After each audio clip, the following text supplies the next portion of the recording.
Majestix podcast. My name is Chase, and today, as always, I have my co-host, Patrick. What's up?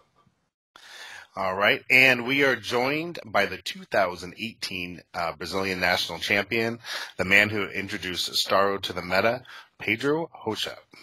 Hey guys, hello everyone. Yeah, congrats, by the way. Yeah, seriously. Thank you. So it was a rough day. That was the first time, right? That Starro was in. In the way that it was configured, I think that Isaac played a more aggressive version of it in a New York smaller circuit. Okay. But he had like Shredder, if I recall correctly. He didn't have Unseen. He didn't have it was more of up forward team and less harassing from your starting area. But this is something that I found out later. But if first one I know of is his, but this one is the first one who win a major event and with a different configuration. That's right. Okay, I guess we'll say the first that won. Yeah. Well, and that does matter. Yeah, you know that's true. It is. Yeah, winning counts. I hope so. We've been talking about this you top 8 with something, but you didn't win, so it doesn't count. The first person to win with it, that's the guy who gets the credit. You've seen that it's starting to kind of take over the format right now. Like Dustin Cedars just won. Starro's, it's like popping up quite, even though it's not as available over here. Mm-hmm. But and that's like a whole nother topic too, right? It's like the availability thing. Well, I mean, I'm sure everybody else like around the world is kind of like, finally, screw you, Americans. You finally got, we finally got something before you. Yeah, it's like for Brazil, it's the first time ever in history and unlikely to repeat again. So we're celebrating while we can. Yeah, that's why I'm not really complaining about it. I'm like, it sucks because I can't get it right. Really, it's not readily available. But I mean, all the years where we got it first before the rest of the world. Yes. I mean, it's like the one time it's the other way. Like we should be fine. I mean, it just shows you like how, like arrogant and entitled. Like our you know what I mean? Yeah, exactly. Yeah, we missed the one piece out of 300. We were the first in line, right? So I mean, I get it. Cool. People also trying to track down the Joker card and stuff, but. Yeah. I wouldn't begrudge it for, I get it. So, and it's not like Starro is the end all be all. And I think that's what people are complaining right now because it's winning, it's doing well. It's like, oh my God, it has to be the piece. It was just kind of like when Lockjaw was the same way, where it wasn't readily available and Lockjaw was like doing well, but it was't, like you could play other things. Yes. So, that's just, it just makes us even worse, when people complain. Well, there's that, but it's just a new thing. Like every time something new, if somebody hasn't been able to test against it, deal with it, exactly. It is really good. But just like everything else, it'll even right back out. It's just the new hot thing and it does well against what the meta is right now. Yeah, and it's something that's hard for you to, of course, if you're a very experienced player and you face many different teams, you can kind of adapt on the spot. But otherwise, it is something that you're not gonna be immediately available. What's the strategy and where it's coming from? So it has a surprise effect of messing up your opponent's threat assessment a little and taking some advantage from it. But once you prepare for it, once you train for it, Patrick said it right. It's not something that it's 13-6 with flurry all the time, self-cleaning token. So it's really, it's harassing. It's going to have some board control. It's going to give you some trouble. It's going to force you to come at him to eliminate the retaliators. Otherwise, you're going to be in a rough spot. So it's going to bring you to the game. I think that's a big advantage. And if you're not prepared for it, you're unlikely to find it out until hopefully it's too late. Yeah. Right now, first of all, are you going to the Rock Cup? I won't be able to go to the Rock Cup. The change of venue was a kind of a big hit for me and for Thiago because last time in Atlanta, it was every flight from here to the US is not simple, but it was a one-shot flight, 8 hours, we could survive. Now it's a connection. It's almost 14 hours flying. It's a bit more complicated. And to make matters worse or better, I don't want to judge because I love them both. It became a lot easier to go to Worlds in New York. So of course. I'm gonna end up going to Worlds, especially because now I was going anyway, but now that I don't have to grind, that's it became much more of a given. That's true. So, do you think that Starro is going to be one of the archetypes to beat, or is it just a flash in the pan? I think with what we have so far, it is it is a solid point because it is a solid 100 points because we're seeing a lot of POG teams, right? It's something that it never went away. I don't think necessarily that is the strongest meta. It is a strong meta. It is a kind of thing that if you don't have how to deal with it, you're likely in trouble. So, you have to have something that can deal with it or to some extent help you deal with it. So, and it's helpful. They don't play nothing alike each other, but it's a quote that equivalent to a Devil Dinosaur. It's a solid pog maker. It's only 100 points. It's hard to kill. They play completely different, but it's not something to be ignored because nowadays with 2 Penguins and Harley Quinn, you can already have a very solid beginning of a strong POG team. So I think it will be there in that particular capacity. The be-all and end-all 10th pole of teams, I don't think so. That particular aspect, I think, is going to die a little bit because people will learn how to deal with it, and but it's something that's going to show up. I'm pretty sure it's going to show up. So far, it's one of the teams I'm considering, but we still have, some way to go until there. That was my next question. If you were to go to Rock Cup, what would you play? Would you play that?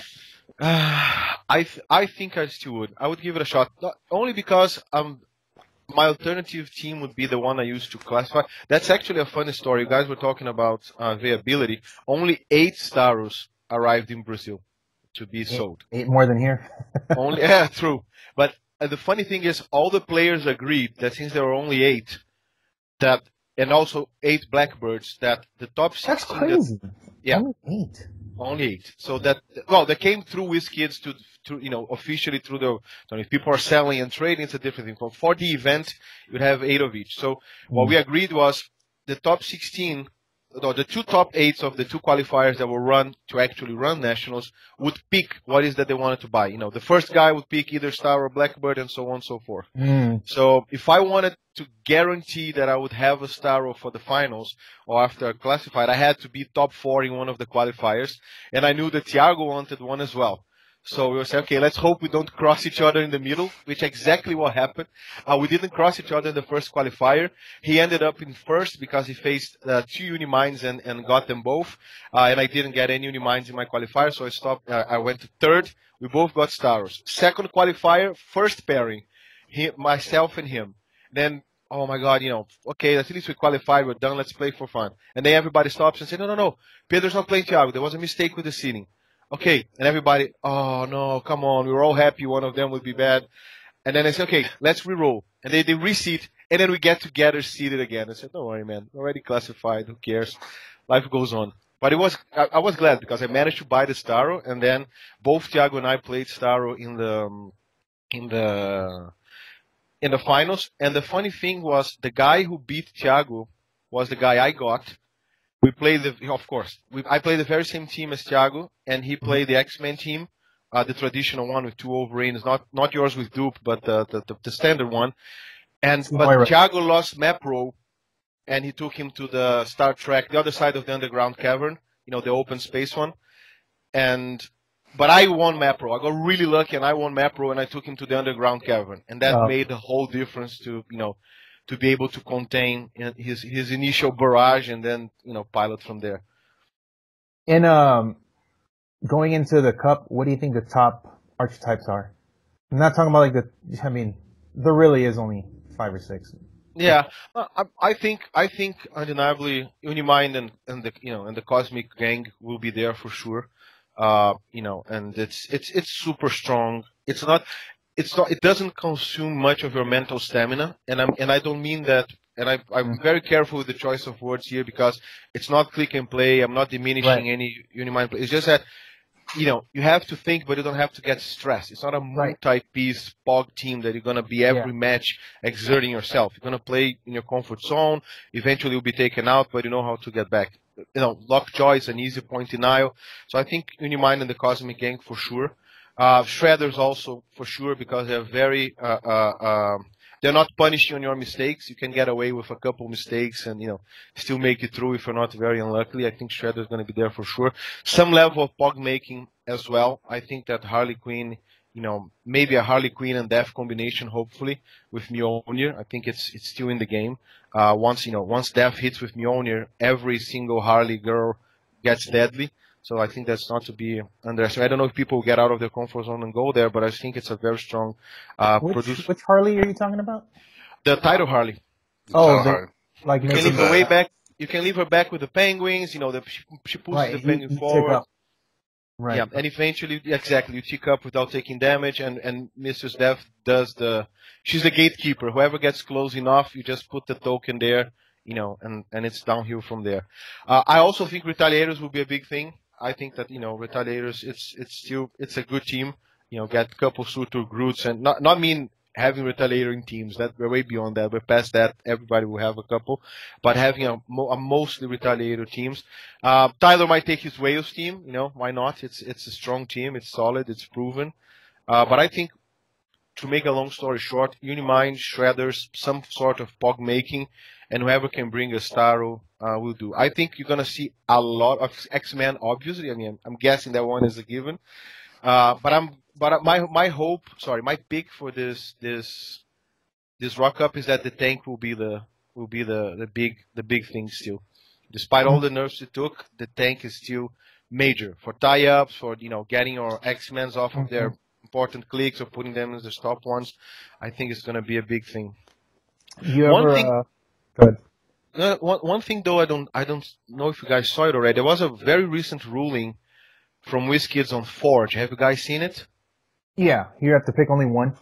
Exactly. I'm guessing that will probably spill over to Green Arrow using the Stormbreaker, right? Because they have the same wording. The hit character. Does it say that exact? Is it the exact same wording? Yeah, it doesn't have the once per game, of course, because, you know, it's a Kryptonite arrow for Green Arrow, but it says once you have a hit character, really? the hit character. Oh no, that actually makes a big difference. I didn't know that. Huh. The ruling didn't mention Green Arrow, and I hope I'm not, you know, I don't want to start a fuss, but to me it's a if you can tie it to the once per game aspect, maybe, but I don't see WizKids saying it's once per game and therefore it's only one character. That's not how you use the wording for one character. No. Yeah, no, the once per game part is just in addition to the actual wording. Exactly, to the rule of how it works. Yeah, but if it's worded the exact same way, then wow, that's huge. Yeah, it actually mentions the hit character in singular twice in Green Arrow's power. Right, let me look. Oh yeah, because it doesn't say hit characters; it just characters. Says the. Yeah. Oh wow, that is interesting. Yeah. So are you trying to say that you can only when you use it and you hit somebody, you can only do that once a game? Yeah, you still do energy explosion, everybody, but you only do the defense canceling to one hit character of the group. So for that particular attack, you're gonna say, well, I want Wolverine to have its defense canceled, and not everybody to have their defense canceled for the round.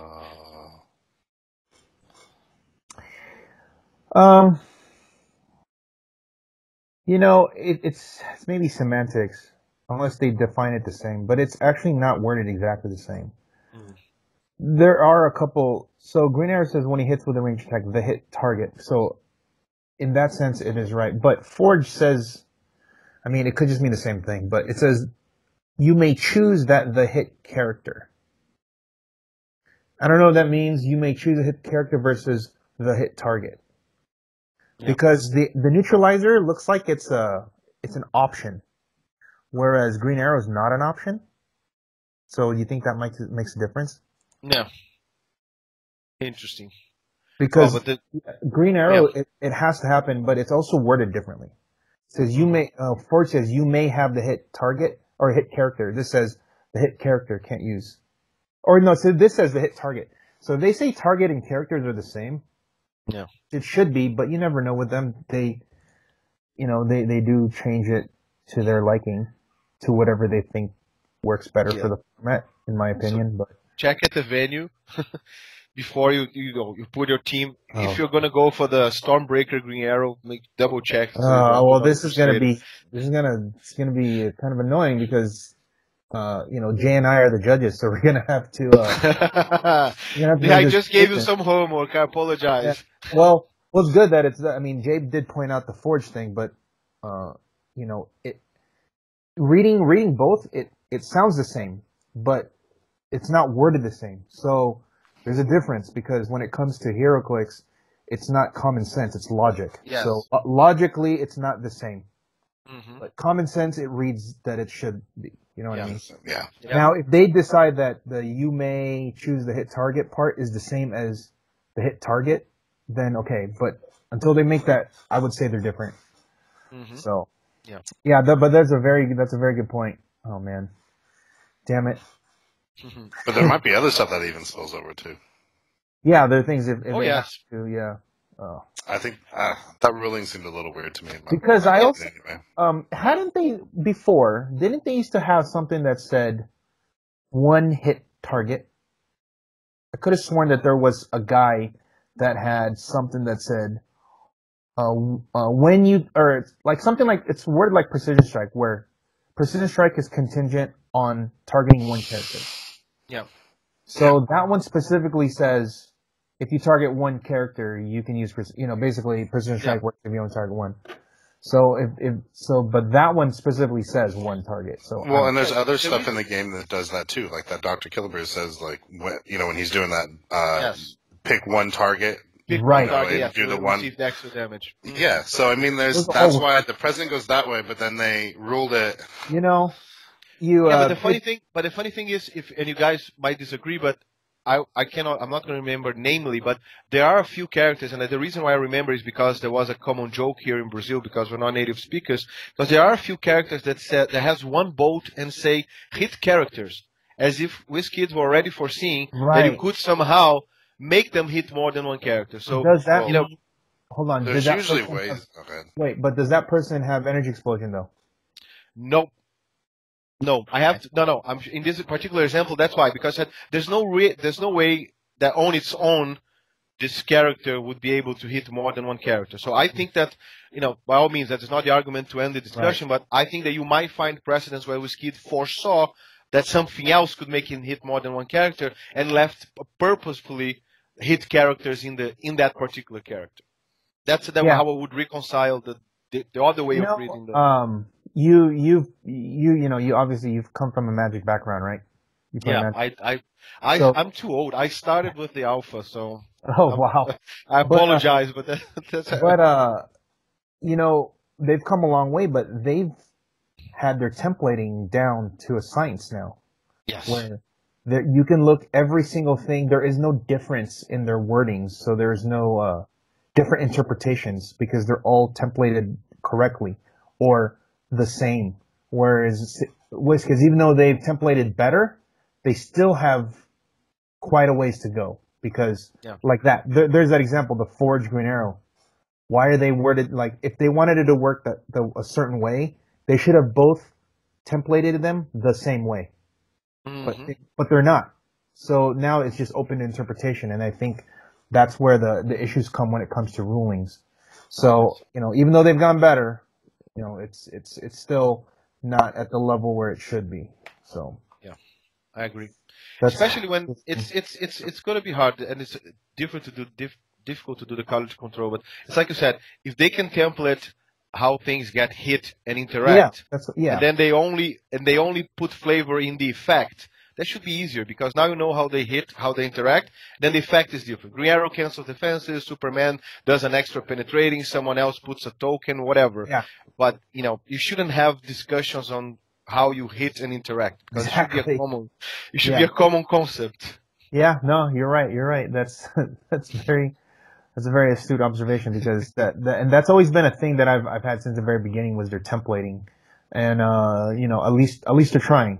We'll say that. At least they're trying. And remember, before they didn't even used to have phases. Now there's phases. Like, can you believe that's such a weird concept? Because it's like every game that you play has a phase, so you know where you're at in the game. This just says we can do whatever we want in this turn. You just got to tell me when you're done. Yep. It's like what? That's crazy. Imagine explaining to someone that they could, when you put the sloth, remember the sloth scene, you could take no actions until then, heal and then take a few more end of the turn actions because it was the first one when none was taken then. I know, for you guys to understand, the sentence makes sense, but if you don't know what we're talking about, you want to get it from what we're discussing. Oh yeah, I remember when that happened because they're like, wait a minute, if the beginning of a turn works this way, why doesn't the end of turn work the same exact way? Like, yeah, you're right. Okay, cool. Then we can do all these things after you heal with sloth. Exactly. At Pretty the end sure of the that's not turn, how it's nobody meant to moved. be. We can do it. Now that is this done, let's do the rest of the stuff we have been Yeah. holding so It's long. like, okay, cool. Heal. Okay, now I'm gonna outwit you, and I'm gonna Yeah, deploy that, and then I'm gonna sidestep this way, and then I'm gonna free barrier. What the hell? exactly. Like, oh, yeah, but yeah, that's something that actually happens. Yep. So that's really funny. Um, but so you're going to Worlds. I want to ask you. Oh yeah, go ahead. Sure. Go ahead, Chase. Go ahead. And so you're going to That's Worlds, right? Are you going with Thiago? I'm trying to bring him along. It's rough. It's kind of iffy. He definitely wants to come. The point is, and I'm not kidding. If we had this chat last week, I would tell you that the dollar was 4.20 reais, so $4 a dollar in the country. That's a major thing because 1 year ago it was around two something. So it's Oh kind of wow, money. Your money's worth half half. dollars. So now it's coming back to 390. We're going to have elections next week. Elections in Brazil this year are going to be major. So if economy gets a little better and things stabilize a little and the dollar comes back a bit, I might be able to snag him, and hide him in the luggage and bring him along. If You not, you guys live. He moved, correct?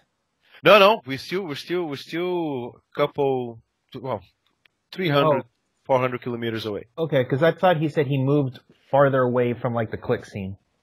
Yeah, he for a few years now. He's still showing up for major events. He can crash here anytime.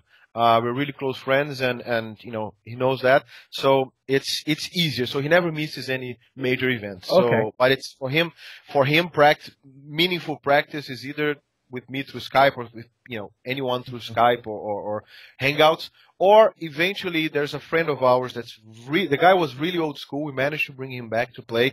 He's really good. He's dusting off the rust, but he has some business in the city where Thiago lives, so he keeps doing back and forth. So we use him as a intermediary for matches. Yeah. You were mentioning. We'll do a little bit of world current events and stuff here, but I remember Thiago was telling me, you you guys there was like some scandal and like it was a scandal, corruption and stuff like that in your Yes. in The whole your government, right? the whole country Like almost like fell, right. including the president, due to a federal police operation called Lava Jato, which means car wash, literally car wash in Portuguese. The whole thing, the Brazilian Watergate started in a car wash. So they saw car wash money, laundering money for a few politicians, and they started pulling the thread. Now there's a whole ship coming after it. So the president's gone. Many politicians are gone. Many gigantic construction companies, Oh my God. borderline bankrupt. It wasn't needed. It set the country back a few steps backward, but certainly, and I'm not only optimistic, but it's the truth. It's bound to happen in any third world country where government took power quickly and there's no oversight. So it's natural that corruption will show up. But it's a cleaning up process. It's going very well. It increased population awareness a lot politically. Who you That's vote, good. who you elect. People never Yeah. care. So for the long run, this will be beneficial. But until then, you're cleaning up the house. So there's going to be, mess and dust all Right. around until you put the house in order. So right now, yeah, that's why you're saying like the economy is a little bit down right now. Exactly. We don't know how secession is going to Right. transition because there's no particular party that came out good out of it. Everybody is compromised. So it's Dude, a that's turning crazy, point. man. Yeah. Yeah, I remember he was like, because Thiago would tell me, he was like, there's all kinds of stuff going on. Like, Clicks is like, it has to be in the back burner for a while. And Yes. you have to like sort that. I was like, man, that's crazy. So at least it's on the way up. There's a light. There's a light in the tunnel, and hopefully it's not a train coming our direction. Yeah. So how big is the click scene down over where are you at again? I live in São Paulo. Okay. I live in São Paulo. São Paulo, it's big. The main connection, and I hope I'm not sparking any rivalries. The main connections, São Paulo is very solid. There's a small city, well, quote small, a small city close by called Taubaté, which is super strong. Don't ask me why, but they simply developed their scene, and they're super strong. They're very steady. They have a for-fun league, but they also have competitive trainings. They perform very well every time we do a national event. And it's only like an hour away from here. So usually we actually do most of the stuff there because it's kind of in between Rio de Janeiro and São Paulo. So these three cities would be the three main cities where you have HeroClix for real. São Paulo, Rio de Janeiro, and Taubaté. And then you have Thiago, which is, a major player, but he lives in Florianopolis alone. So there's a couple guys he trains there, and that's it. So nothing to actually take place there. And also smaller cities where we're trying to connect people through Skype, through our channel in Portuguese, and but for the guys who play, it's so hard.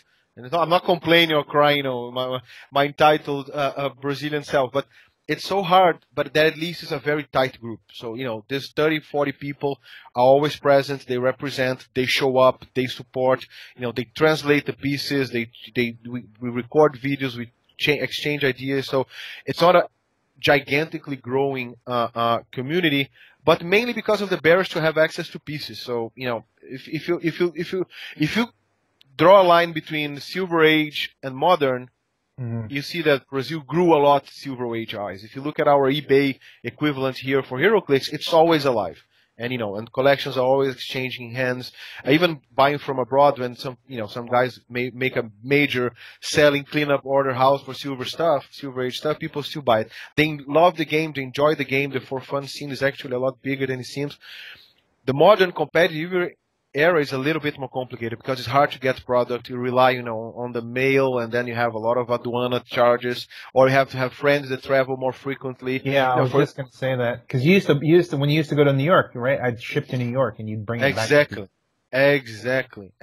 Well, the 2017 Rock Nationals, I went with my family to Disney World because I was taking the kids anyway, and we use, because you have a quota when you travel from Brazil, you can only bring $500 worth of non-personal stuff. You can bring clothes, you can bring a watch, whatever. What you're gonna wear or use personally, that's fine. But if you're gonna bring a Nintendo Switch, electronics, or whatever superfluous stuff, it's $500. So I get to pack and split the Rock Age material with the family, and we brought it. So we had the championship. So I literally carry the The good thing, though, that it was a lot of stuff because it was a Rock National, but I think the trophy got so used to me that I ended up winning, so it stayed home. So it never left here. Nice. I actually remember having to ship something to like Orlando to you. Yes. I remember you were like going to be there this day. Yeah. Exactly. It wasn't that particular trip. I said send it because I want to have another chance. Yeah. Dang, that's crazy. Yeah, the availability down there is so it's hard to get product down there in general. Yeah, it's hard because the aduana makes a lot very expensive. If we the way it's treated, Brazil is very punishing to what they call superfluous items. So this is not reading. We weren't as lucky as a few countries that said, well, it's a card game that has representative figurines, which it's a hard sell for our aduana. They didn't buy it. So since it's not reading or incentivizing reading, and it doesn't fall under any cultural category, so you get like 60% charges over whatever is MRSP. Oh my goodness. And you add 60, but you add shipping to it. So if a brick costs $100 and it costs 40 to ship, it's 60% over 140, not 60% over 100 plus 40. It's 60% overall. So you're paying taxes over shipping. So when it gets here, it gets too expensive. So there's a lot of people that end up buying anyway. But most of them rely on the friends coming and going and bringing stuff from there, or you opening and sending it as used stuff, which sometimes the aduana passes. So it's complicated. Now, if you are to set up an importer here and you find some good way to bring this at the shipping price that is affordable, I'm pretty sure you would have some critical mass for people to buy it, still paying the taxes. And that's the discussion I'm having with Thiago and the other Thiago, which is the store owner here, that ended up setting up these events on how to do something more formal and organized. Because I think that if we can have a steady flow, we might get some good prices and and then have it here because the base here is around 40 to 45 players and they're very loyal. Very. We don't have, and I'm not bragging, but there's never drama like, oh, the game's dying. Now I'm moving away. Oh, this piece is too OP. It's like Magic. You follow Magic. For how many years now Magic is about to die? I count at least 12. It's 12 years in the dying. Yeah, at least. Oh man, like the first time when I actually got really serious when I first saw it was serious was like 2014, and it's been like that ever since. Yeah, so. But so you guys don't have a distributor there that has? No, we have Devir, which is one of the they do Mexico too. Yes, and do all they do exactly. So they do, but we only have one store that is associated with Devir. The other ones, don't get official product. They don't have official support. So it's usually the guy, like I said, who got it, second hand, and it's kind of secondary market for the store. The only one official is the one that organized the WKOs and the nationals. But we're getting a lot of traction now. That's why if you look at it, it's completely incomparable. Can't compare with the US for obvious reasons. But if you consider it as a single store, quote that run all the events, they're very solid because everything they do is 30, 40 people, every time. That's awesome. And it's good attendance and all the products, and there's nothing left on the shelves when it's done. So whatever you ship here gets sold and get attendance. So, but you don't have that very regularly. And if we could have a bit more, and that's what we're seeing with WizKids, if we can, trying to pull our official strings to it, I think we can expand here because it's a game that has a lot of traction. Brazil has a very strong culture of comic book reading, and this resonates, very ultra. I can't think of a better game to play, superheroes and the likes of comics than this one. And it's an awesome. We're biased, but it's an awesome game. Yeah. When it comes to gaming like this, is Magic the number one thing over there? Yes. Yeah. Yes. Magic and Pokemon because they get by with the card game. It's reading. Don't ask me why, and I hope I'm not spoiling anyone's fun. But it's so the taxation is different. Second, is easy to print in Brazil because now you have Portuguese cards, and if you do it locally, that's very easy to do. It seems easy to store, easy to transport, not much to shipping. It's very advantageous from a logistical and pricing perspective, and price support. It's cultural Brazil. The guy. It's the same thing as I don't want to pay $12. I don't want to pay $10 an Amazon product and pay $2 shipping, but I'm fine with paying $12 with free shipping. So the guy here will pay more. More to get free stuff in an event than pay less and don't get anything because you're saving your money by not paying for the extra stuff you get. So with price support here, it would go a long way. And not price support for the sake of price support, but just for the sake of honoring the guys there because people go and spend their money and come out with product they like. So do you know who Carlos Romao is then? Magic Pro. Yes. I know him. I know who he is, but I don't know. That's what I was asking. Do you know who Paulo Vitor Damagola? Paulo, yeah, I know who he is, but again, it's a different circuit. Yeah. But Paulo's that guy's the man right there, man. Yes. Oh, he's commentating. He's part of the casters now. The guy is a Hall of Famer. He's good. Cool, man. That's awesome. That's what I was wondering. Yeah, because he's one of my favorite guys to watch. He's really good. Yes. Anyway, I know it turned into a Magic. Coming back. Quick. It's a segue to Brazilian creativity, and hopefully I will be able to represent it in the world. I know. Oh, if you win, what's your figure? I'm divided. I know. My ultimate figure doesn't work because it's Doctor Doom. I love Doctor Doom. I have as many. Could be. Yeah. By then, could be. By then, you never know. It's closer. Hopefully, definitely that one.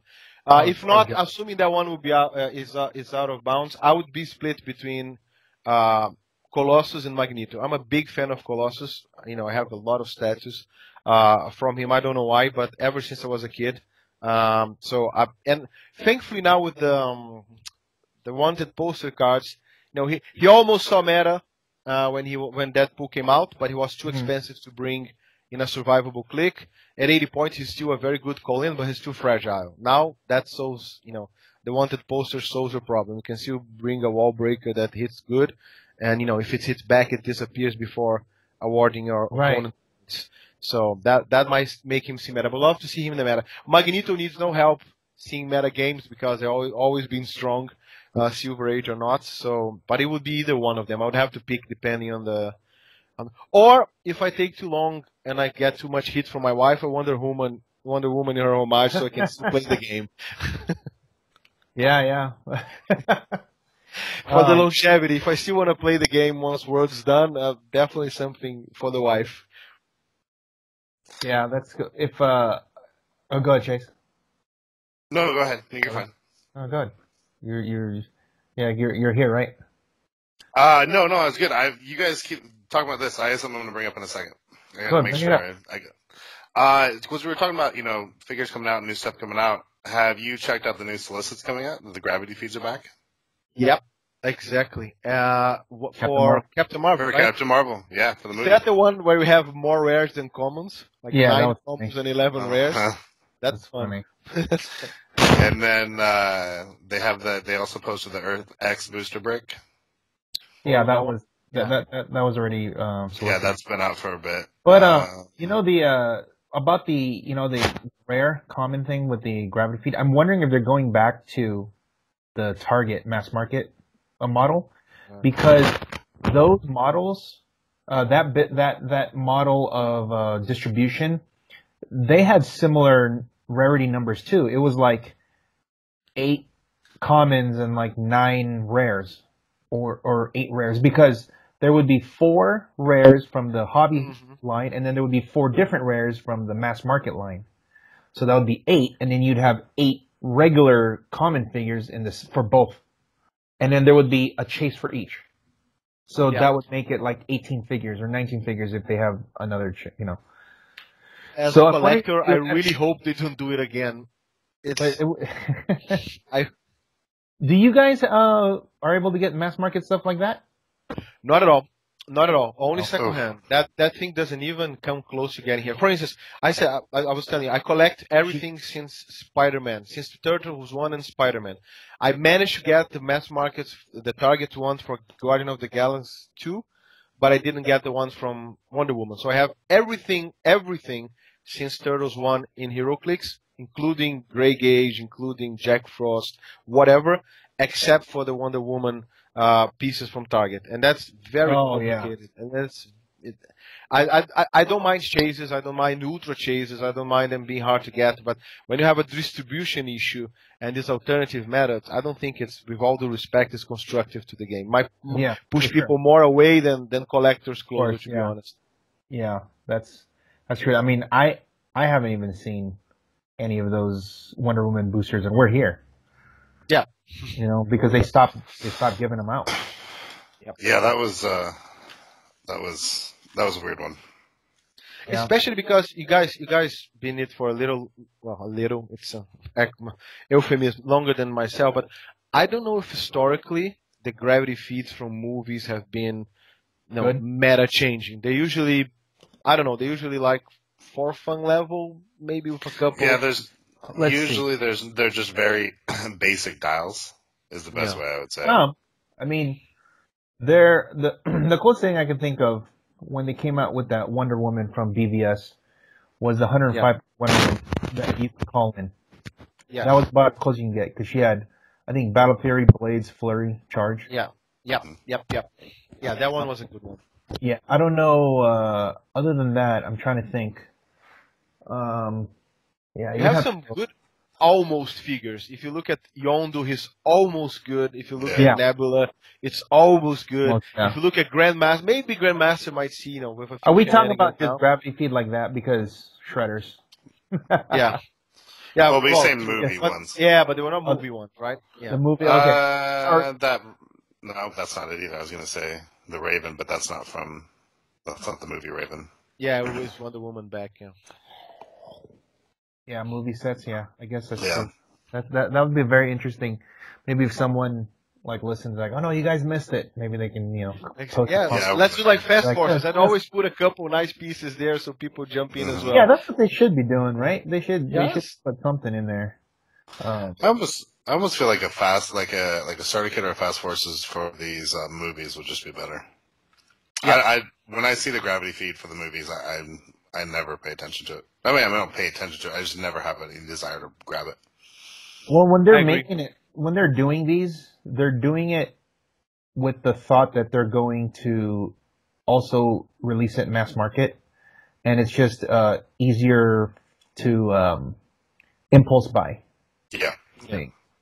So, and they don't have to take up much space because it's just a little box instead of like, if you have like a fast forces, you'd have to have like a dedicated area with just to put all those into pegs, So, but I mean, they do some of these. They do, right? I mean, BBS had a fast forces set, so it did. There's that, and then it didn't sell, and it's like maybe we stop doing this. Maybe if they had a map, maybe. Yeah. Another thing I actually wanted to bring up is, did you see the new Witch Queen LeFay? Yes. Well, I was discussing this with Thiago earlier. I think she's a lot of fun, but I'm in a good mood. I usually am optimistic. I usually see pieces better than that. But I honestly don't think it's going to be a super splash in the meta, because exactly. It's a good dial. It's not a bad dial. There's some good stuff there. It's super fun to have all speed powers except for Earthbound and Stealth in your character. You can combo almost all of it. Sidestep, charge, flurry, plasticity, leap climb for the elevation adjacency. Yeah, everything. All of them combo together. All of them you can have it at the same time. But it's fun. But it's not gonna be. Maybe we're discussing. Maybe if you do pieces that all have the same trait and they all have strong perplexes, you might have a high defense team, because you cannot alter the combat values of your opponents when attacking or being attacked by such teams. So if you want to be a little bit more aggressive, I call it the fake Nighthawk trait. If you want to have a full team with fake Nighthawk trait and high perplexes, then maybe you're betting on the mathematical advantage. But other than that, you would have to play her at the 150 line too to get that. Because at the 100, it's not. You're just basically having a probbing Psychic Blast Perplexer for 100. You could probably get that for 50. Yeah. Plus that, when she misses an attack, and you just can't use that power anymore. Can Satana do the same thing and get some more enhancement people on the board? I think so, right? Super Zatanna from Batman? Yeah. That's right. Yeah, you have Zatanna. It's like, why? And you have the birds with enhancement and whatever else. Yeah. Does this one have Mystics? Team ability? No. Oh, Zatanna does, right? I have to recall. I don't remember. I think so. Let's just check. Yeah. But it's fun. It's definitely going to be fun, but I don't see it. Oh, so at the Rock Cup, this is all these are going to be. Oh no, it's not legal. Never mind. It is, because that's to be 2 weeks, right? Yeah. Exactly. No, 1 week.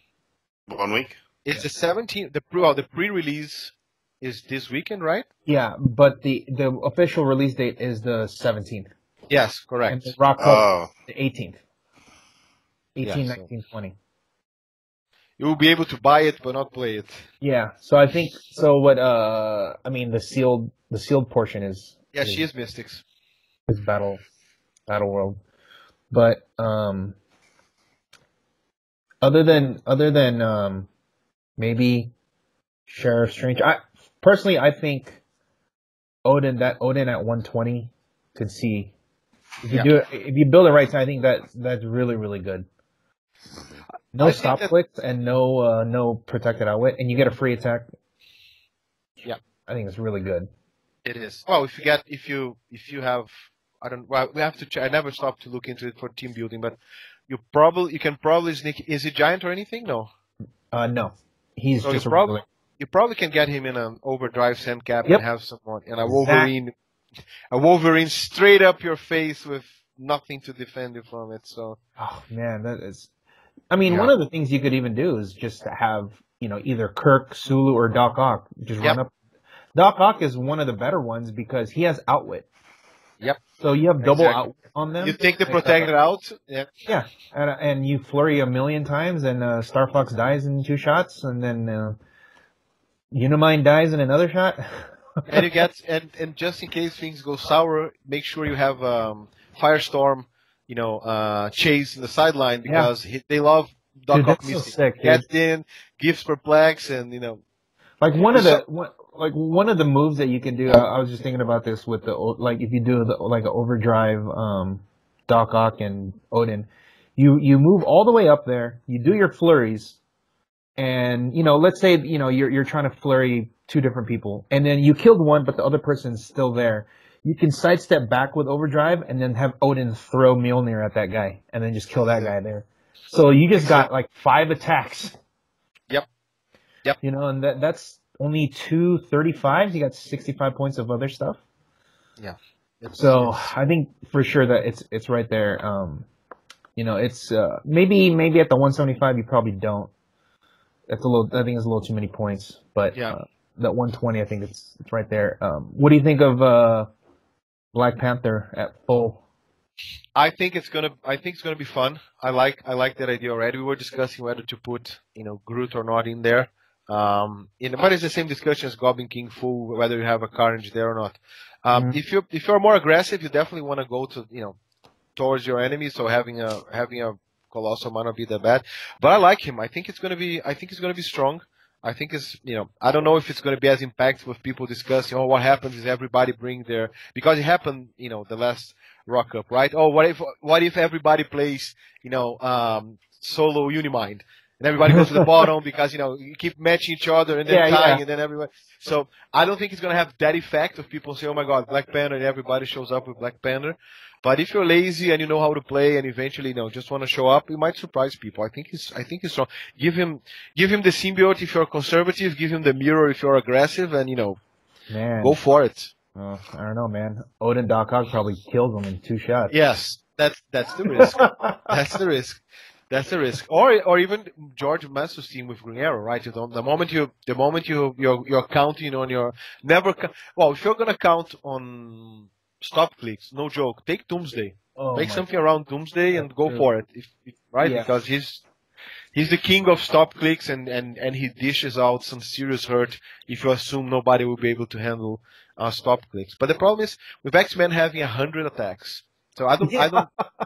So they're gonna eat them one by one. So I'm not particularly, that's why I don't like to rely on a single, tactic with a single scheme. One trick pony teams usually, are doomed to fail and the trick fails. So I like to have a little bit more options.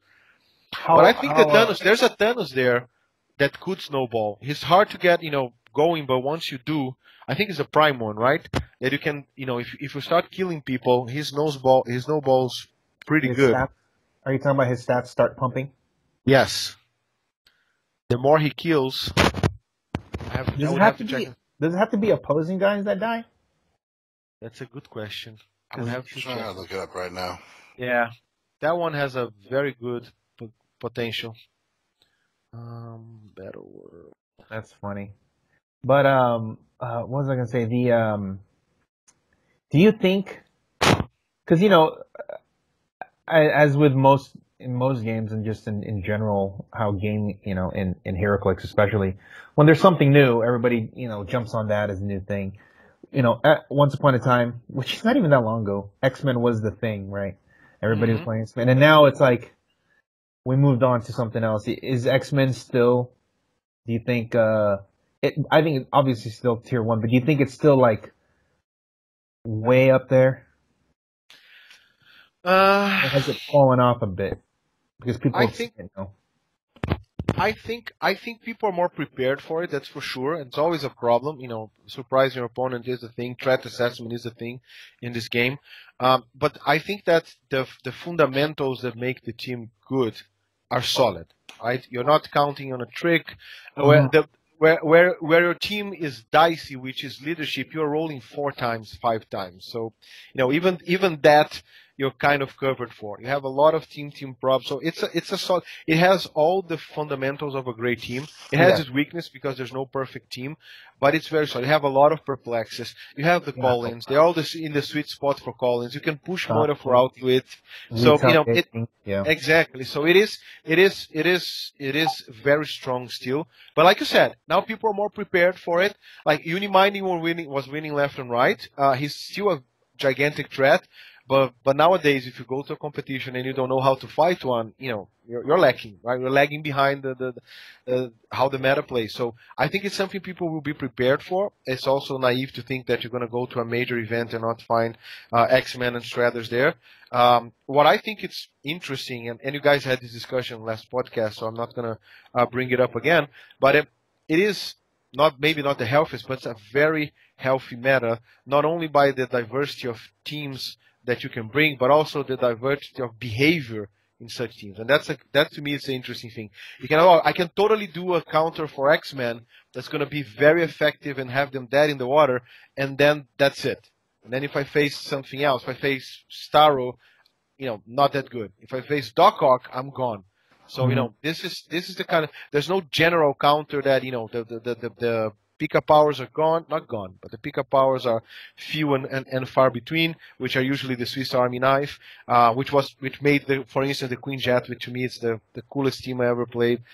Great because you could call in whatever you want to do whatever you need. You don't have that kind of flexibility anymore. Call-ins are still very powerful, but they are the 50 points. 50 points is there, but the sweet spot's different. There's still a major tool in the meta. But it's not like a Nick Fury Green Arrow calling anymore. So there's no I'm gonna have a savior here and I can turn the game in a single round. Now you have to build up your victory. It's not gonna happen. Putting dice aside, you're not gonna win the game in one event unless you're George Mesu and your opponents leave the team waiting for you to just nuke it all together. But, by the time I have his level, I'm retiring, so not a problem for me. Oh my God, shoot. we gotta soundbite that one right there. Oh, shoot. That's hilarious. That is. But you know what? The game just keeps on giving. You know what though, Pedro? Yeah. Here's the thing. He saw that coming, and he still did that. Yeah, that's what. It's so. Yeah, it's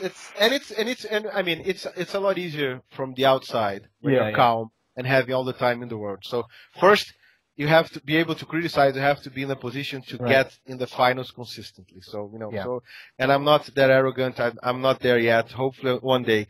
But one thing, like you said, first step. Try something new, man. All your team sidesteps, so you can at least make the guy's life harder by placing the take. Don't give it up. Just try. Just make this. At least I'm gonna buy some time here, or say I'm gonna save a Moira. Let's start saving one Moira, and then one Moira at a time.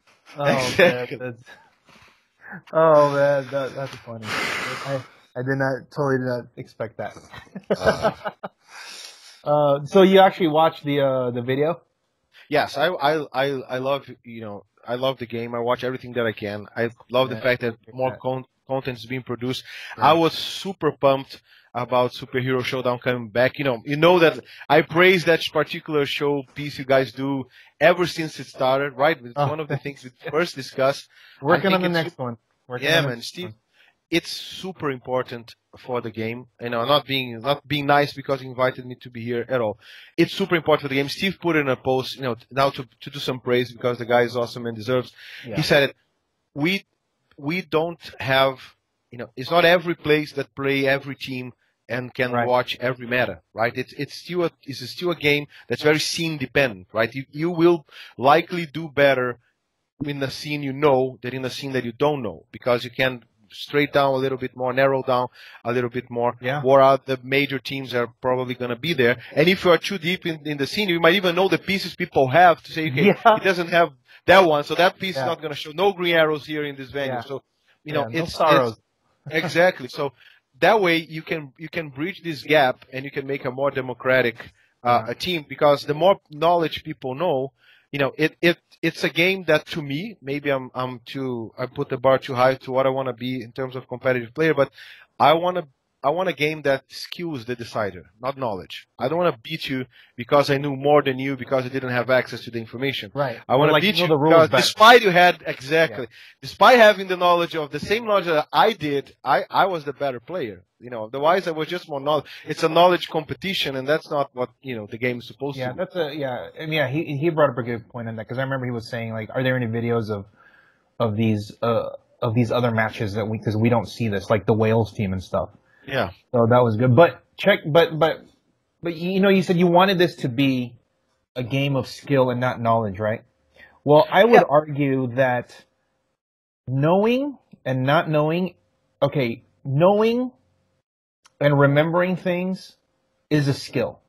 So in that sense, I agree completely. It is that. Yes. Because if you make less mistakes than your opponent, you're just more skilled than your opponent. That's just how it is. If you remember all, if you figured out all the iterations that can happen on a turn, and you accounted for it all, and then it went your way, then you were skilled. Now, if it was the other way and they missed something because they didn't see something that you were working on, setting up, that's a lack of skill on their side and skillful on your side because you set it up. You know what I mean? So, and then, but I think a lot of times people just, they don't, when they'll say, oh, I didn't think he could do that, or I didn't see he did that, and they just kind of chalk it up like, oh, no big deal, he only won because I didn't see that. Like, well, no, that means you weren't that good because you didn't see that. And I think a lot of players, if they can take that accountability in their gameplay, they'll get better. Because if they don't take if they just externalize why they lost instead of internalize why they lost, like it's not their fault, kind of like, well, I missed that 5, that's why I lost. Oh, you know what? I forgot that he perplexed the defense. I forgot that he can perplex his range by 1. I forgot that they could do this, and I didn't see this. And they see that as like an excuse or reason, like, oh, other than that, I'm good. Like, okay, no, you're not. That's why you're never gonna win Worlds, because that's why you think that way.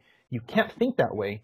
You have to think, you know what? I gotta get better. I gotta remember. I gotta know that they could do this. I gotta So that I think that's a thing that I see on the Facebook groups when people always post. Oh no, I totally agree with you. What I was going more in the direction was of this is a game of infinite possibilities, right? It's, you can set up almost any. No matter how much you can say that the meta is straight or not, you still have many different things, and people are creative. So of course, team building is also part of the game. So if you can think of a team that no one else thought of, you deserve the credit and you deserve to have an advantage because you put the work in. It's your brainchild. By all means, props to you. But what I was meaning was like, but the more we socialize the team builds, the more we socialize, we share the information once it's done, everybody gains a step up, because now you have the chance, and I think it ties perfectly to what you said, which is now the information is there. If you're not doing your homework, if you're relying on finding things out on the spot, and you miss it, you are unprepared. You're thinking too much of yourself that you can read everything, and you're finding out on the spot that you can't. So if you want to put in for instance, I say I'm never going to worry, and I say that I'm not going to stress, but every 48 hours before every freaking competition, I'm memorizing every dial. I never memorized anything for any test that I took in my whole life, and I was raised in a Catholic school, and I had examination.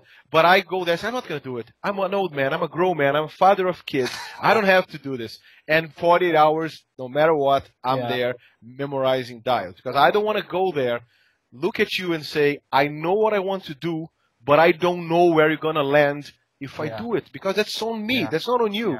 That's solely on me. So that's the sense of knowledge I'm saying, is being able to everybody to get their game better, not spoon feed you. Okay, now this is how you face shredders, so you don't have to worry. No, this is the shredder information. This is how they play. How you face it, your problem in your in your exercise room and where you do your homework.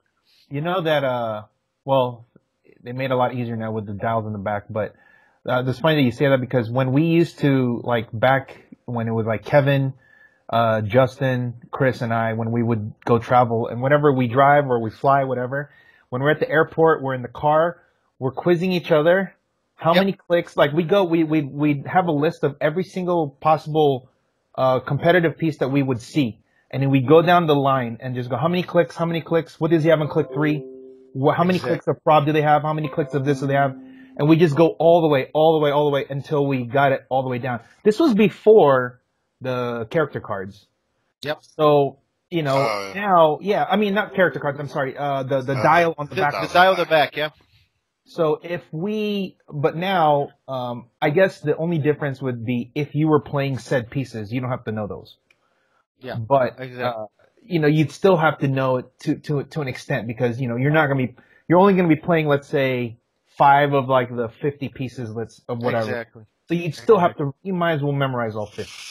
So I think that's a very big, that's a good point that you say that because, I've never had to study, memorize something like this. Yeah, even when I was in school. Yeah, it was just, that's crazy, huh? That's so funny, right? Yeah, but if you want to deliver, it's the expectation you set yourself. I don't want to go there and not know what's going on. If you beat me, I cannot control other people's skill, right? I can train to my best and do my best. And if it's enough, great. And if I find a way to do better, I do better. But that thing I can do. It's not on you if I don't know where to land your characters on the right clicks. That's solely on me. And if you go there, you prepare and just you count, you get lucky to one-shot everything. Then again, mispreparation. You have to, you have to put the work in. There's no, it's a very cheesy comment, but the only way where success comes before work, it's in the dictionary. Right? Right. That's awesome. That's funny, man. Oh man. Yeah, this is like some, going in deep on this, on like, high level play here. And like mentality, yeah, I think that's a big thing too. It's a mentality. Oh, I was looking at, you know, I'm on all these groups. So are you, and we read when people post things all the time. And one of the ones, and this is like the age old, it's an age old question, but I guess it's the same thing as the Heraclix is dying thing. Is the way versus. There's still that thinking out there that there should be Bushido code in Heraclix. Where I'm going to stand my ground and I'm going to fight you instead of retreating and winning the game. And then it costs you the game, and then you say, well, at least I still have my integrity or whatever, you know what I mean, or something like that. Like there's some implication that you're like a lesser of a person for tactically retreating. You know, or trying to win, you know, when they say, oh man, I hate it when people run. It's like, well, if they scored 100 points on you, you scored 0, they had to do something to get those 100 points. If you aren't good enough to get those 100 points back, then that's on you. Or, you know, so but, you know, especially if, you know, let's say your guy's close to death. You know, Lockjaw's on one token. You phase out of there. Yeah.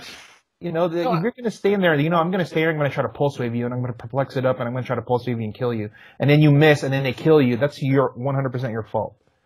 But there's still that thinking, though, that I see every now and then it pops up where there's people complaining about that, and that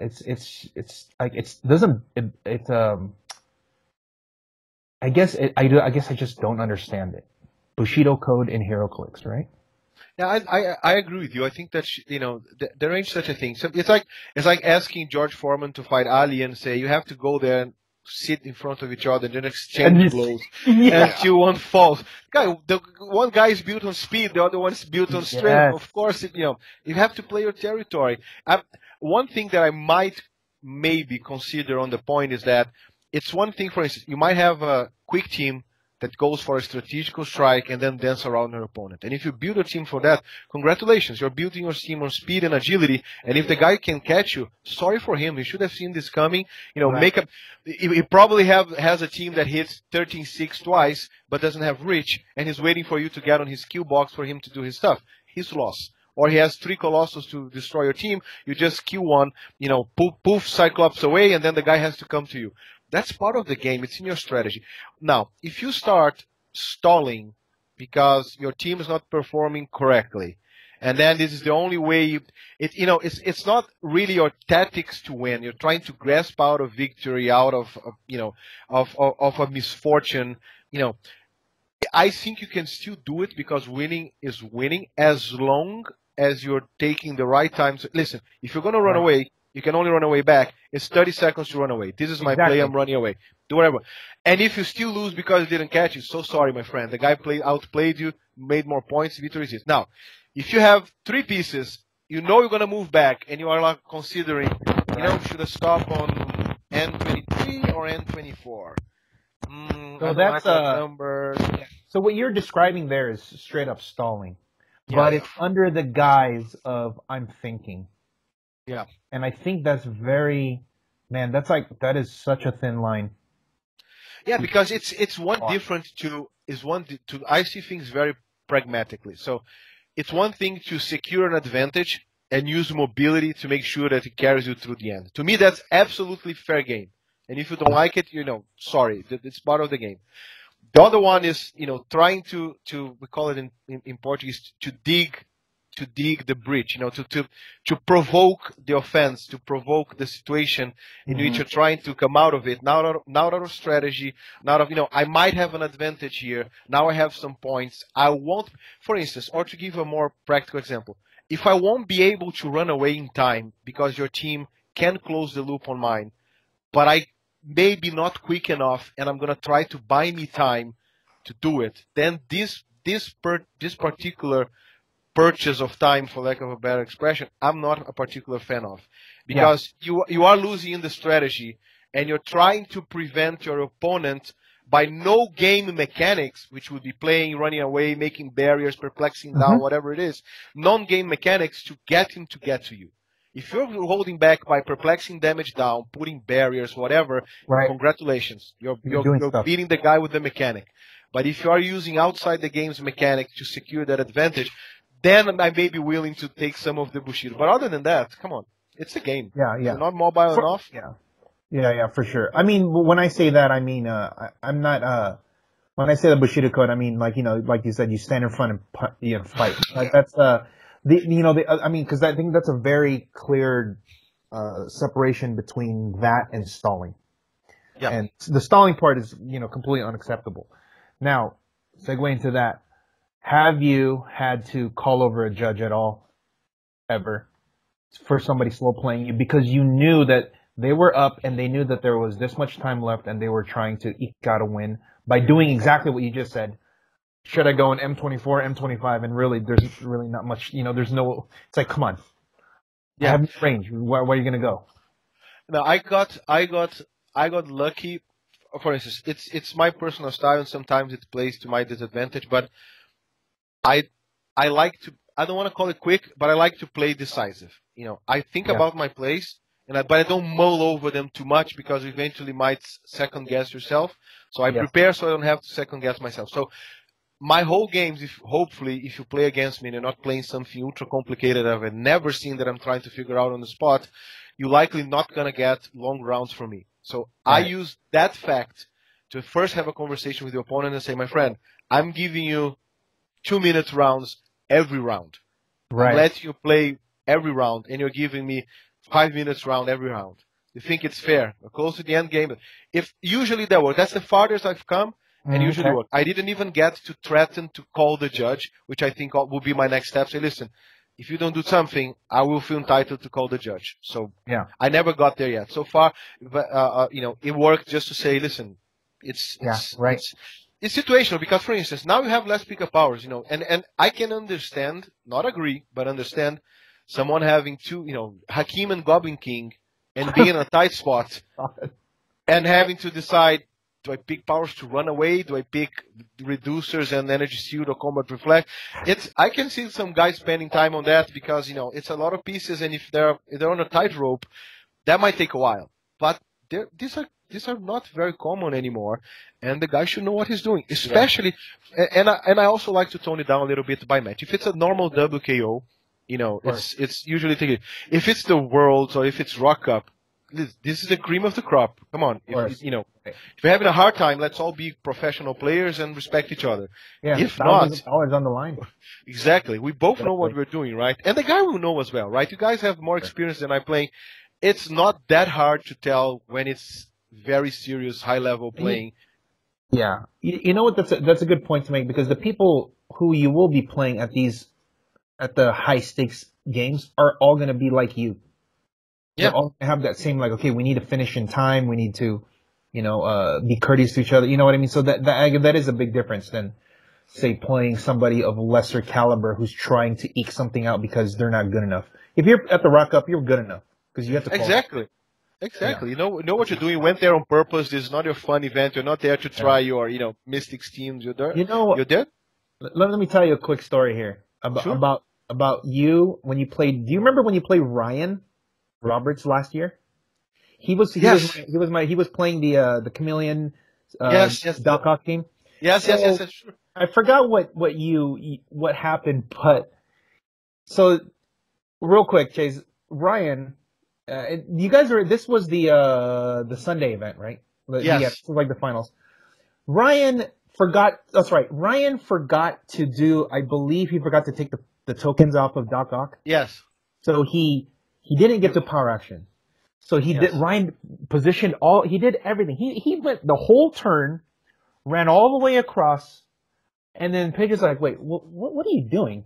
And he's like, but you didn't. And then Ryan, I think he realized it, and he was like, oh crap, I didn't. Did he not power action first? Yes, he didn't do it. Yeah. Yeah, and remember, he had already gone through the whole turn thinking he did, and he didn't, because you can clearly see, like, the tokens are still there. There's no token under Doc Ock. He gets all the way up, right? And he was very well placed. He did the right way. He placed to kill. He done the right stuff. Right. And he goes, and then Pedro goes, what is it that you want to do? He's like, well, I needed to go back there, and I needed to power action to do this, to make this work. And he goes, you know what? Start your turn over. Yeah. And I was like, holy shit. Oh my God. You let him start the turn over? Oh my God. I did. And he still lost. but not Pedro already knew. Before I pass out as arrogant, it was a close game. I had no idea I would win, and I didn't let him redo it because it was so obvious what he wanted to do. He was trying to do. He didn't trick anything into happen. And I've played Doc Ox before, and it's a very honest mistake. Common thing, yeah. Because it goes against normal mechanics of how you play. But just the fact that Pedro let him take the whole turn. All the way back to the beginning. One major factor was when he found out. But that was the cool thing. That maybe now we can talk because it's buttoned out.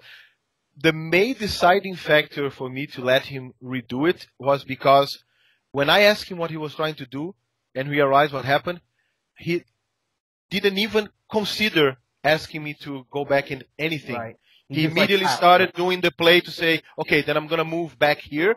And I'm going to say, listen, dude, you don't have to go through all this crap. And I think it's going to be, ugly. It's not going to be a beautiful game. You've done your stuff right. This is an honest mistake. And you've done it 1,000 times. And the simple fact that you were humble to go back on it, that's not how I want to win. I want you to have your chance, and then and let's do it. I mean, let's do it. Because that means he forgot how to do that. That means we didn't do it right.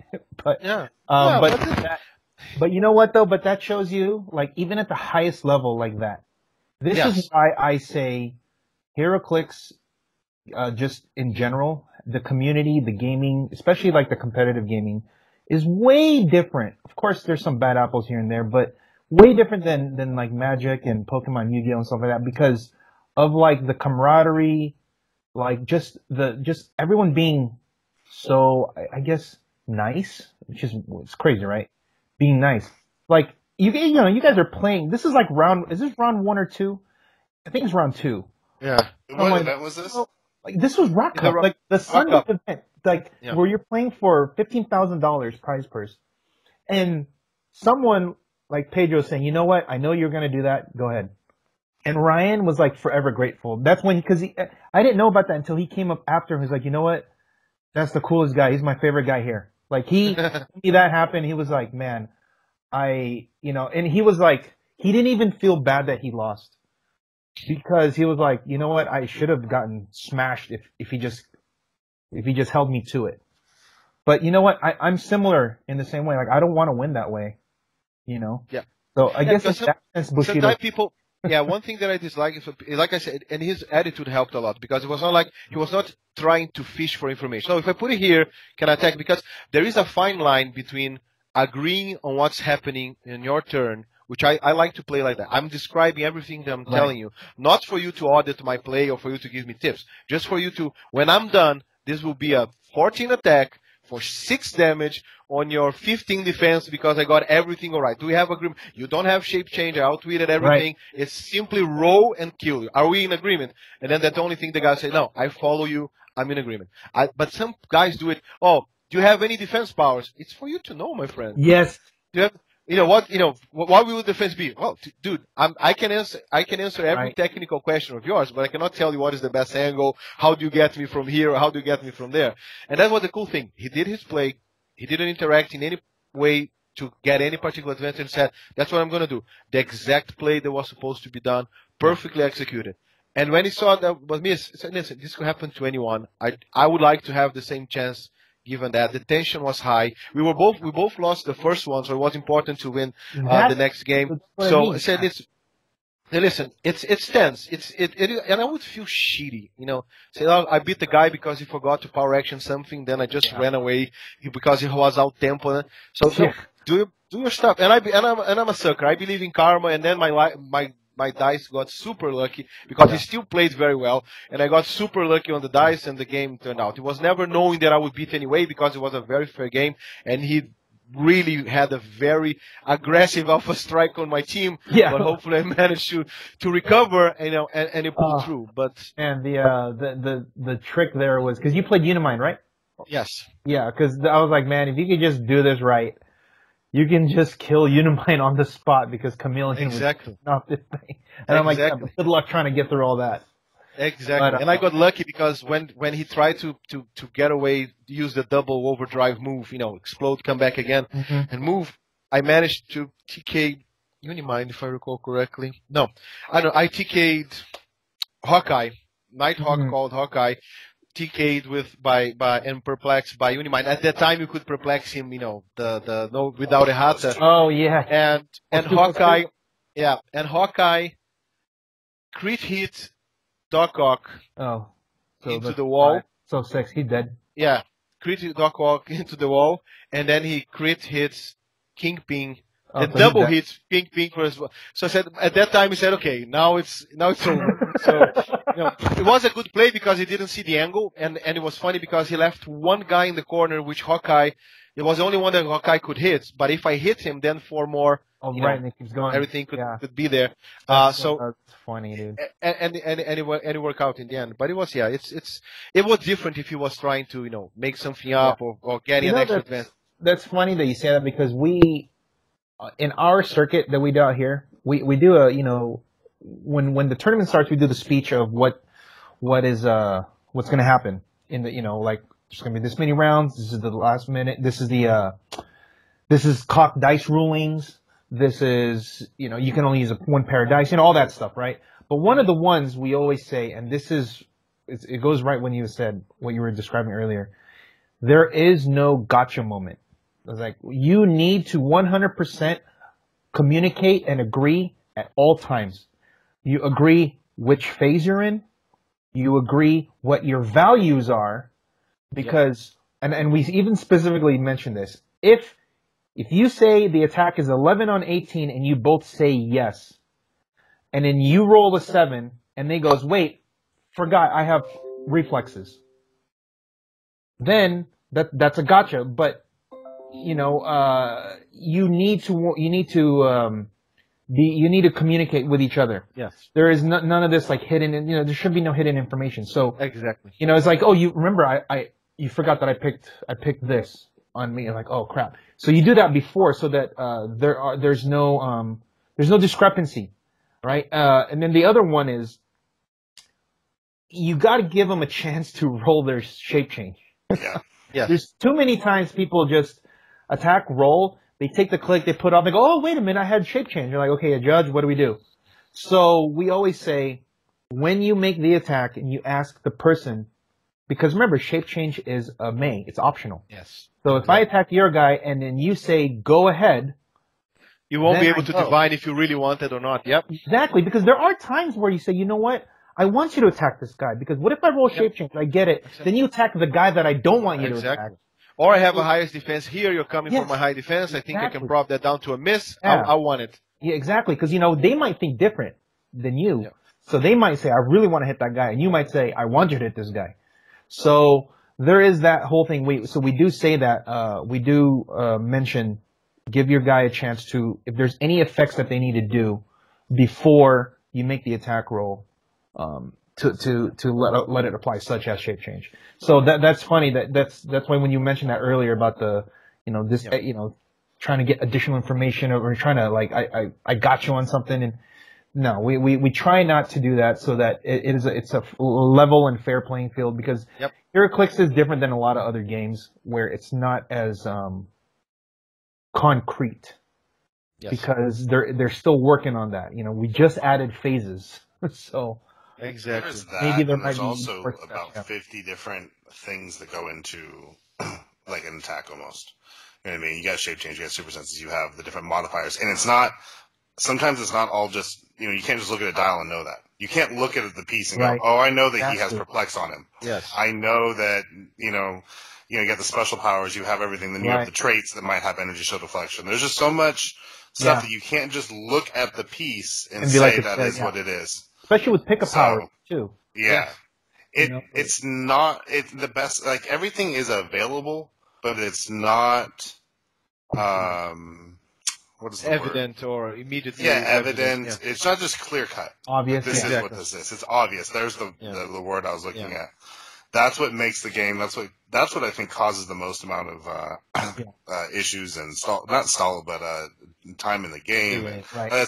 And that's like what you said. You got to go. Oh, you have an 11. I have an 11. You have an 18. I'm about to roll. You know what I mean? Like, how many times do you have that kind of stuff come up in any other game? True. So, well, guys, that seems like a podcast there. We're about at our mark. Pedro, I know it's got to be late for you. I know. Yeah, what time is it over there? 10 to 2. Oh, jeez.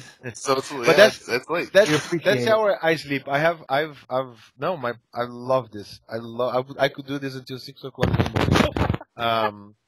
I'm addicted to this game. And I love talking about it. Where's the champ? No, man. Come on. It's 2 times. Oh, all right, hold on.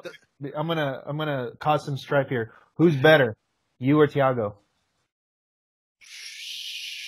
Be honest.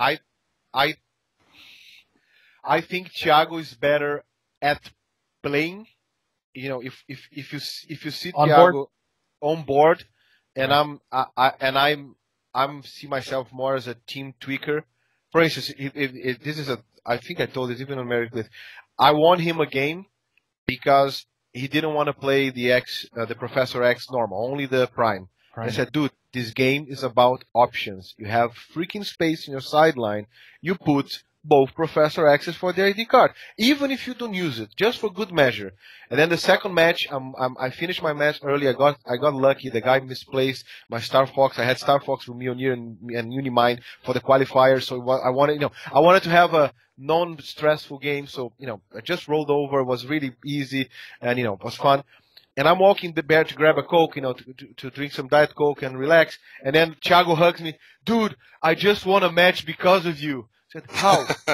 I just faced a barrier team, and I called the normal professor, got everybody outside the barrier, and then my Unimind nuked them. So I said, you see, if you didn't put the freaking, option there, you would have lost because you only have. So if you put him in the tight spot, actually playing, he has a still better vision than mine with regards to the plays. But I think I hold a better grasp with regards to the team view, team building, and team interaction. But it's for at least for our level, it's minimal. So anyone can win it. We play every time. We don't have a clear winner every time we play. It's either here, there. It's really even. It's like at a lower level, an Apollo and Rocky, match. Oh, a humble level. Okay, all right. I guess we'll take that diplomatic answer. It's always a diplomatic answer. It's always whenever that question gets asked. But if you want some spice, I have the most recent title, so that's that. There you go. See, that's what I'm talking about. Thiago, where are you at? Wait, hasn't he won twice? He has won twice as well. So you both have two. We both have, yeah, we're tied. So you guys own Brazil, huh? Yeah, we have 4/5 of the national trophies. I like that. You got to cut that together and just cut the. I go, you guys own Brazil, and you say yeah, and then just cut it from there. There we go. Done. Exactly. Oh, all right. Well, on that note, guys, I just want to, as always, or actually, I've kind of forgot the past couple times, but just to remind everybody, the December 7th to the 9th is the Majestix Open Series Invitational. Pat, we're still working on the side events for that, right? Yeah. So we have a couple options. Either going to stick to just our regular 300 rock age, the way we've been doing it, or we try the new, I like to call it the white tab format. Okay. But, popper, but that's a magic term. But it's basically all the commons and, just anything with a white tab that's not prime. AK, so it's commons and like starter and fast forces like that. Yeah. We could try that because I like that format too. It's more accessible, it's easy, but we'll see if people actually want to play it. So, I think it's really cool from a team building standpoint because it completely changes the game. Yeah. Yes. That's true. You know what I mean? You're not so. I don't know. I think it's really cool. I think it'd be worth trying. I don't see why I back it. So. Okay. Also. If you are interested in hearing more from competitive play, if you are interested in getting better, listening to the podcast, having these guys on is great. But there's also the Apex Insiders, and you can check that out at MajestixCCG.com. It is a whole $3 a month. That is one gravity feed, $2.99, right? One pack. Yeah. One pack. So that sacrifice means one pack. One random common that you don't know. want. 1 foot soldier that you didn't need. Some of the best players write for Majestix. Really, most of the best players do at this point. Pedro might have to jump in there at some point. Oh, after listening to Pedro today, I feel like you got to now. I've heard it. Seriously, I mean, exactly. I was blown away by some of the quick things, and you guys going back and forth. Say, like half the time, that's the reason I wasn't even saying anything. I was like, I can't add anything to this. You guys are killing today. So, I think that's one thing I love is I learn a lot on here. But I also, like I said, big fan of Majestix, the Apex Insiders. Check that out. The Superhero Showdown, which we've mentioned a couple times, is back. Next one should be up by Friday at the latest. The second one? Yeah. Do you want to give a hint to who's playing that one? Well, it's you, but the teams are the Claywoods winning Quinjet team, suited for Rock Age, and then Tony Rodriguez is winning Fanosi team, which is really, really ingenious. That's good. So. Yeah, so, and my only hint I'm going to say is the map is so important. Yeah. It's something I'm actually realizing more and more as I play HeroClix that map role, especially on some of these teams with the way things are being played right now, especially in the open series, because some of the stuff you're built is just around the map, and one map just could destroy your whole game plan. Yep. Other than that, also if you guys are looking for figures, eBay Majestix has the most HeroClix figures listings on. Yeah, most listings. Yeah, that's true. It is. Yeah, I've checked. 5,000. So, yeah. So it's up to about 5,000. Unique, yeah, there we go. Other than that, Pedro, thanks so much for coming on, man. Thanks, it was man. awesome. My pleasure. Thanks, my pleasure. I'd love to be here whenever you guys want again. My pleasure. Yeah, for sure. I remember I told you we were going to do this, so yeah, you're going to be regular.